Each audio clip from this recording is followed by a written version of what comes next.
इस देश का सबसे बड़ा खुशनसीबी थी जब राष्ट्रपति के पद पर एपीजे अब्दुल कलाम बैठे थे और प्रधानमंत्री के पद पर अटल बिहारी वाजपेयी बैठे। इन दोनों का कोई नहीं था। आप अगर ध्यान दीजिएगा, इन दोनों का देश के सिवा कोई नहीं था और इन लोगों ने अपना सब कुछ देश को देके चले गए। अटल बिहारी वाजपेयी का स्वास्थ्य खराब और वो 16 अगस्त के दिन उनका देहांत, 15 अगस्त के दिन नहीं, क्योंकि इस दिन देश खुशियां मना रहा था। यमराज को भी व्यक्ति ने एक दिन रोक दिया था। आज हमारा देश आजादी की खुशियां मना रहा है।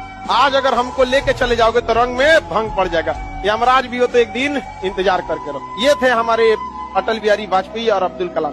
क्या आज आप कह सकते हैं कि हमारे प्रधानमंत्री और राष्ट्रपति में इतना देश प्रेम है? आज देश से ज्यादा अपना राजनीतिक महत्व रखने लगा। ये देश के लिए सही बात नहीं, लेकिन ऐसा अब शायद नहीं हो इस पृथ्वी पर कि भारत को एक एपीजे अब्दुल कलाम और अटल बिहारी वाजपेयी जैसा प्रधानमंत्री एक साथ देखने को मिले।